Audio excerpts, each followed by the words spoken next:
네, 대구 경북 지역의 소식을 모아 전해드리는 마카다 뉴스 시간입니다. 오늘 뉴스민 김보현 기자 나와 있습니다. 어서 오십시오. 안녕하세요. 안녕하세요. 지역 소식을 마카다 전해드리는 김보현 기자입니다. 네, 반갑습니다. 자, 바로 오늘부터 제22대 총선 사전투표가 시작이 됐습니다. 그래서 오늘은요, 선거를 앞두고 우리 대구 경북 지역민들의 민심을 알아보는 시간 한번 가져볼 텐데요. 네. 우선 사전투표 어떤 식으로 이루어지는지 설명해 주시죠. 네, 제22대 국회의원 사전선거 투표가 5일과 6일 이틀간 전국의 사전투표소에서 실시됩니다. 대구에서는 12개 선거구에 모두 150곳의 사전투표소가 운영이 되고요. 전국 어디서나 투표가 가능하시니까 꼭 투표를 하시길 바라겠습니다. 네. 대구는 앞서 제21대 국회의원 선거 사전 투표율이 전국 17개 광역시도 가운데 최하위였다고 하는데요. 과연 이번 선거에서는 투표율이 어떻게 될지 지켜봐야겠습니다. 네, 내일 주말이라 꽃놀이 계획하시는 분들도 많으실 텐데 투표 먼저 하시고 그다음에 나들이 떠나보셔도 좋겠습니다. 네.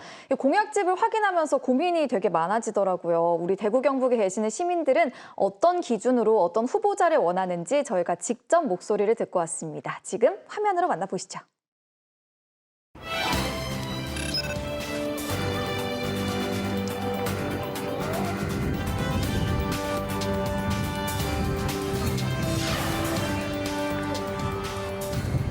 곧 22대 총선이 진행되는데 선거하러 가시나요?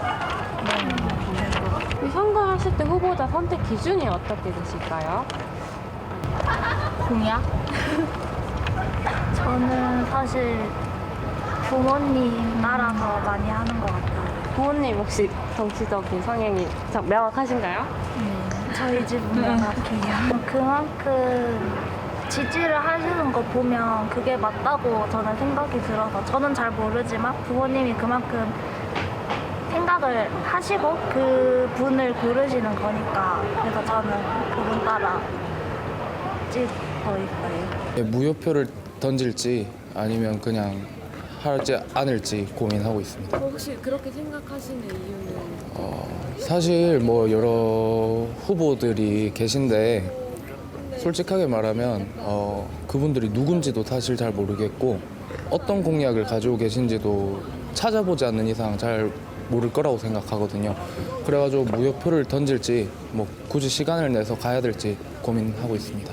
청년들에게 와닿게끔 하는 공약 자체가 좀 없었던 것 같아요. 어떤 공약을 가지고 있는지 청년들이 잘 알 수 있게끔 해주셨으면 좋겠고 개인적으로 바라는 공약은 이제 제가 취업을 또 하는데 뭐 대구나 각 지역마다 취업에 좀 도움이 되는 공약이 있었으면 좋겠습니다. 저는 사실 철학과에 재학 중이라서 그런지 조금 대학원 말고는 당장 취업하는 데 목표가 뚜렷하지도 않고 조금 막막하게 느껴지는 면이 있어서 이제 이공계열의 취업 정책이 조금 이제 인문계열까지 확장되었으면 하는 바람이 있습니다.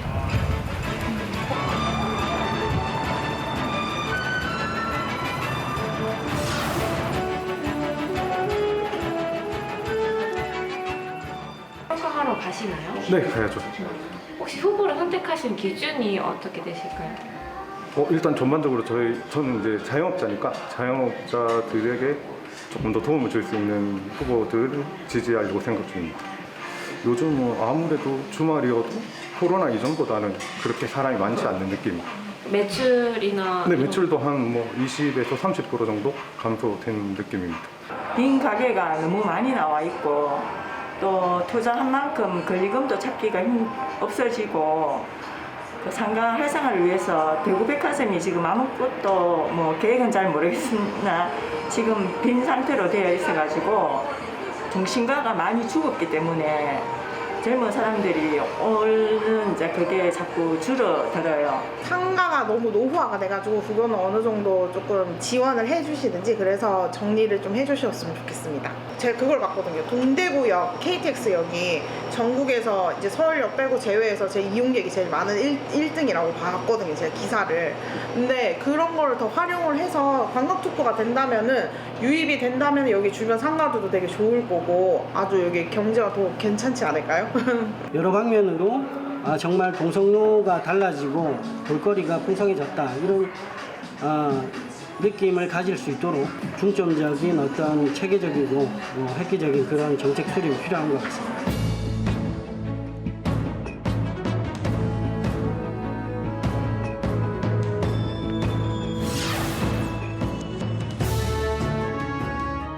최근에 평리 뉴타운 아파트도 많이 들어서 있고 서대구역도 들어왔는데 주변에 편의시설은 부족하다는 느낌을 평소에 들어가지고 그러한 부분이 보완된다면 더 좋을 것 같습니다. 근데 인프라도 좀 그렇고 이쪽에는 또 공단이 바로 옆에 있어가지고 애들이 아침에 등교를 하면 이상한 냄새를 맡으면서 등교하는 게 그것도 제일 조금 그런 것 같아요. 아침에는 고무 같은 타이어 타는 냄새가 너무 심하고요.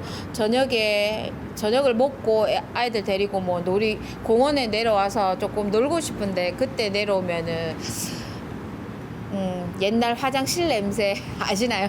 그런 냄새가 나서 밥을 먹은 걸 토할 정도로 냄새가 너무 심해가지고 민원을 너무 많이 넣고 있거든요. 여기 아파트 대표님들도 그렇고 입주민 분들도 많이 넣고 있는데 민원을 넣어도 문을 두드려도 문을 안 열어주시더라고요. 그냥 할 거다 말만 아니고 정확하게 좀 해주셨으면 좋겠어요.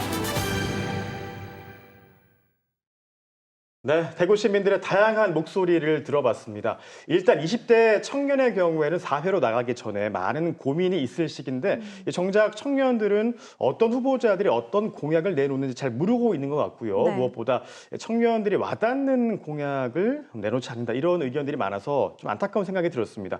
이번 그 총선에서 청년들이 보면 좋을 공약 뭐 이런 것들이 좀 있을까요?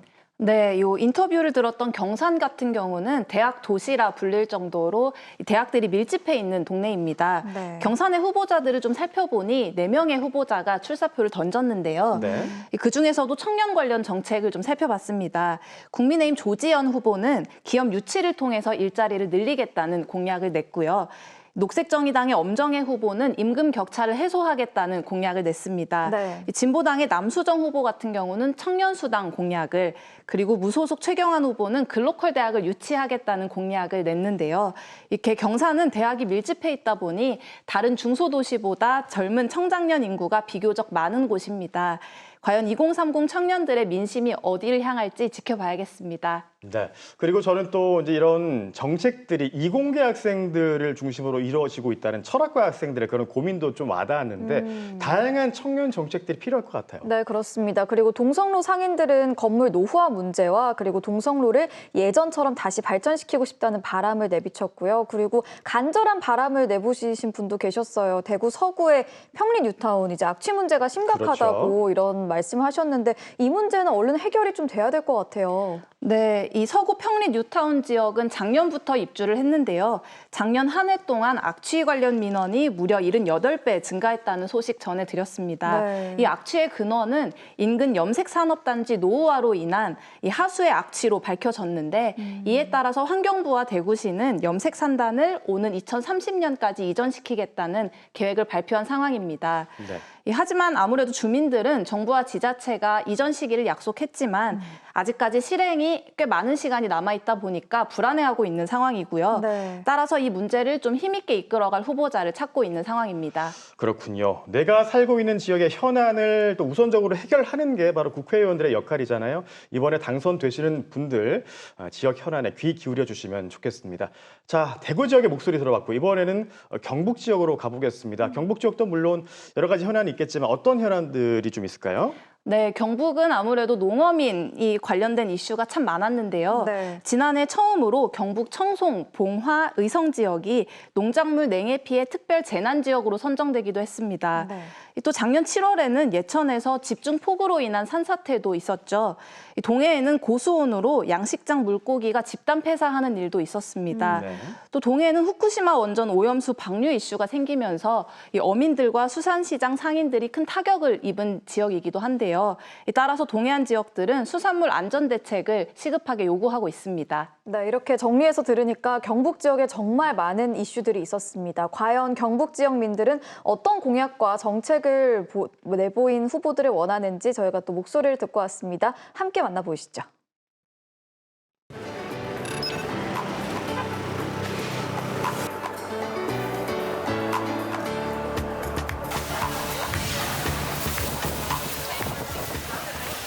가시나요?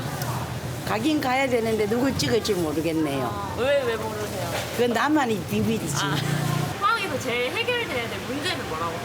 저 복구 도로가 밑에 꺼졌거든요. 저기 지금 2년째 돼 가는데 저기 시장사 하는데 또 관광차도 올 수도 있고 교통이 불편하니까 이리 오는 사람이 더 물어요. 일단 저거부터 복귀 좀 해줬으면 좋겠어요. 이렇게 오래 걸린 것 같아요. 모르죠. 시에서 돈이 없는 건지 어찌 됐는 건지 빨리 해야지 서민들이 먹고 사는데 포항 시민으로서 저걸 빨리 복구해줬으면 좋겠어요. 여기 포항 사람이기 때문에 우리나라의 지진이 일어난 거, 그 1차 보상이 그 법적에 났다는 그거가 해결이 어떻게 진행되고 있는 거. 우리도 지진이 나가 집이 막 2층인데 막 온데 다 갈라졌어. 아이고 정신적으로는 말도 못하지. 두 번째 왔을 때는 5.8이가 왔지. 그때는 우리 딸내미가 하고 내하고 같이 한 방에 있어가 둘이가 머리로 끌어안고 이래가지고 방폭판이 나오면 산다 그래가 방폭판이 흔들려가 진짜 아직까지요 그거 얘기하면 이 가슴이 거저펄. 좀 정신 보상은 어떻게 해가지고 정신 보상을 줄는지 몰라도 우리 집이고 뭐고 이래 갈라지는데 그런 거는 다 보상해 주시면 싶다.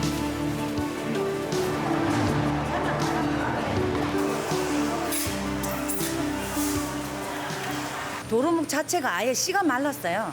그러니까 여기 한 50군데의 사람들 상인들이 모두 다 그 도로목을 팔았어요. 3, 4년 전만 해도. 그랬는데 그게 아예 도로목이 아예 없어요. 내가 지금 이거 가자미를 장사하고 있는데 어느 날 시점에는 아예 이게 멸종되다시피 할 수 있는데 그걸 어떻게 나라에서 이게 어떻게 수위 조절이라든지 아니면 그걸 어종을 보호한다든 뭐 어떤 그런 걸 하고 있는지에 대한 그런 것도 생각하고 있어요.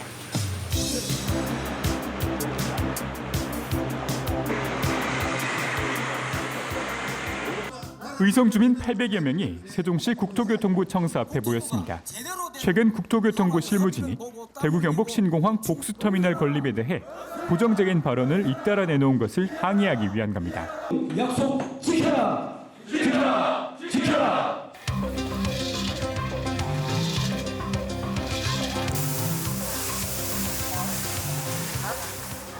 가장 시급한 거는 신공항 건설. 신공항 화물터미널이 배치되시면 인구가 이제 좀 유입될 거라고 많이 생각하세요? 예, 그렇죠. 인구가 증가가 되고 또 모든 게 이제 지역 사회에 좀 발전이 되고. 의성은 거의 좀 발전이 좀 없어요. 이래 보면 학교, 대학교 같은 것도 없고 특히 뭐 큰 병원도 없고 이러니까 여기는 고령화기 때문에 그런 게 있었으면 저희는 좋겠어요. 의성에서 해결해야 될 문제점. 문제점 많지요. 의성에 큰 병원 가려면 대학병원 가려면 40분 50분 가야 되고 의성에 보건소 있어도 의사는 별로 없어가지고 약국도 없어. 보건소 주사 맞고 차 밑에까지 한 10분씩 걸어가려면 노인정만 20분씩 걸어가려면 보통 문제가 아니라고요. 마지막으로 22대 국회의원 후보자한테 한마디 해주시면. 정치 좀 잘했으면 좋겠어요. 싸우지 말고. 그 딴 건 말할 것도 없어. 엄청난 양의 토사가 마을을 덮쳤습니다. 산사태로 주택 5채가 쓸려나가 3명 이상이 실종된 이 마을은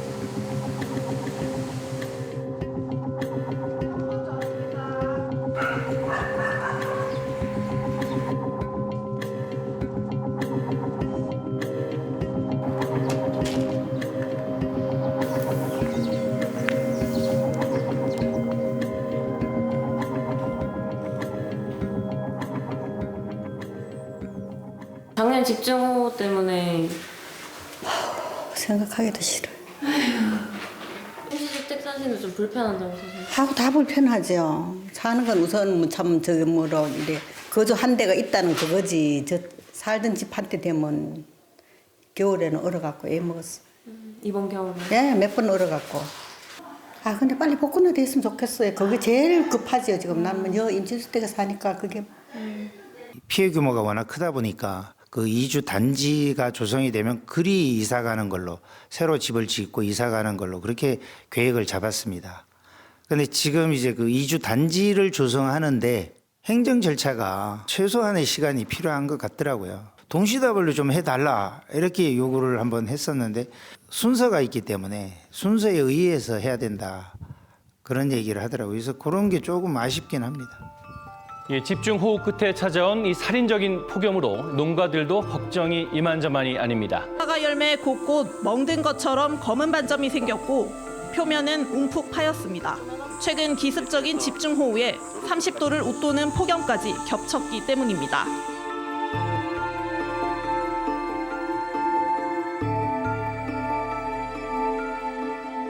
여태 뭐 50년 동안 농사를 지도 이런 적은 없었어요. 원래 처음 이렇게 참 수해가 나고 막 모든 농사가 안 돼요. 전부 병이 들어가지고 따내는 게 일이고 그거 있으면은 옆에 게 병이 들어요. 그래가지고 매일 가서 따내도 또 있고 또 있고 그걸 다 못 잡아요. 그러다 보니까 사과 양은 없죠.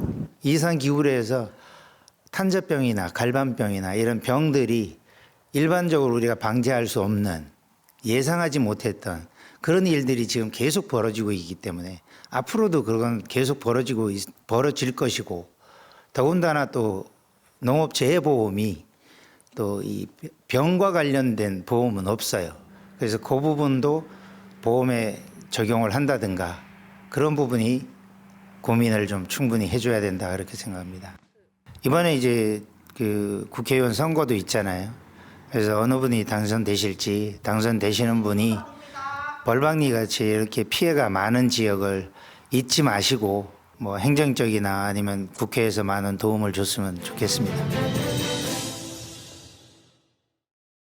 네, 경북 지역의 민심을 들어봤습니다. 특히 예천 같은 경우는 지난해 이 폭우 피해에 이어서 또 농작물 피해까지 이중고를 겪고 계셨는데 아직까지 지난해 그 수해 피해가 완벽하게 복구가 안 됐다고 하니까 너무 마음이 아픕니다. 하루빨리 일상으로 돌아가셨으면 좋겠고요.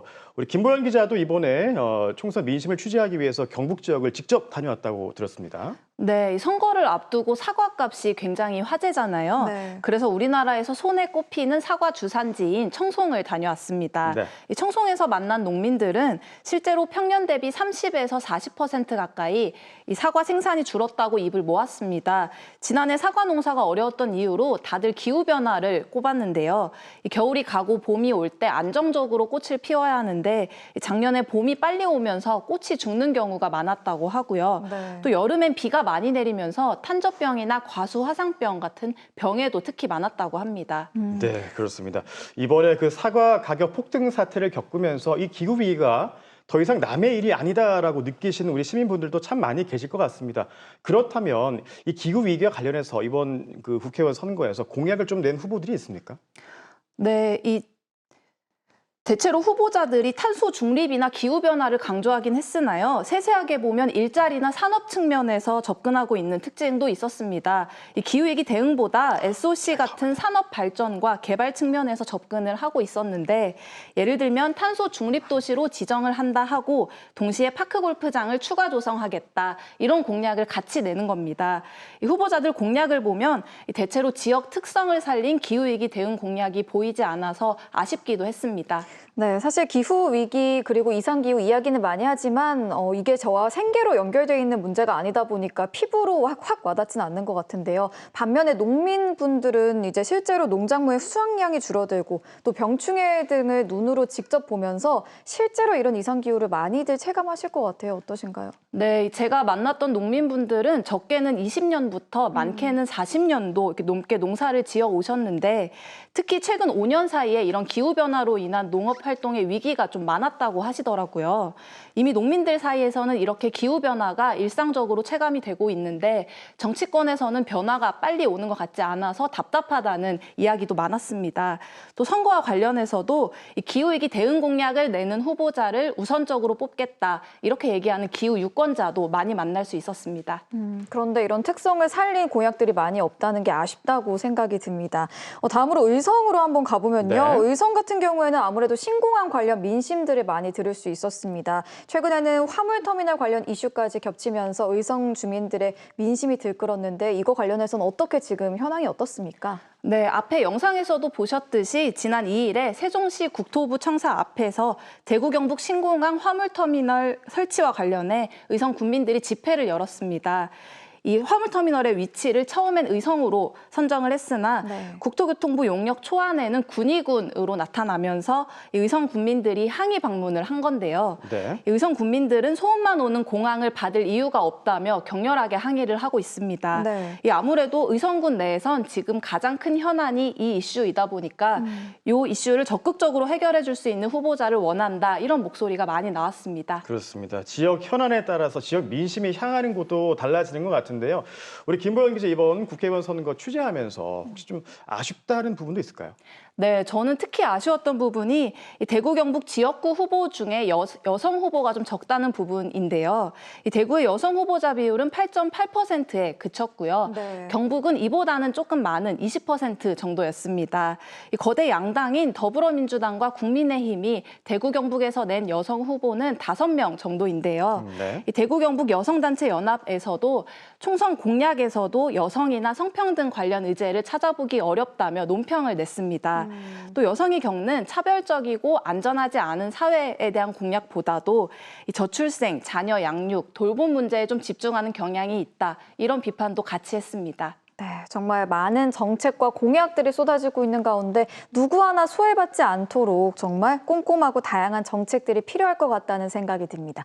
자, 이렇게 제22대 국회의원 선거와 관련해서 대구 경북 시민들의 민심을 들어보는 시간 함께 해봤는데요. 김보영 기자는 오늘 마카다 뉴스 한마디로 정리하자면 어떻게 정리할 수 있을까요? 네, 나비의 작은 날개짓이 파도를 불러올 수 있다는 말로 정리해보겠습니다.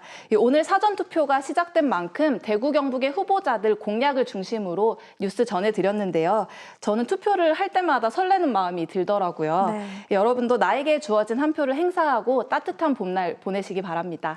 예, 사전투표 다시 한번 좀 말씀을 드리겠습니다. 오늘, 내일 이틀간 진행이 되고 오전 6시부터 저녁 6시까지 진행이 되는데 제가 아까 출근길에 또 사전투표를 하고 왔는데 생각보다 줄이 굉장히 길더라고요. 좀 여러분의 열띤 그 의지를 느낄 수가 있었는데 내일까지 진행되니까 아직 안 하셨죠? 네, 저 아직 안 했습니다. 네, 내일 하십시오. 네, 알겠습니다. 소중한 한 표 꼭 선사하시길 바라겠습니다. 네, 지금까지 김보영 기자와 함께했습니다. 소식 잘 들었습니다. 고맙습니다.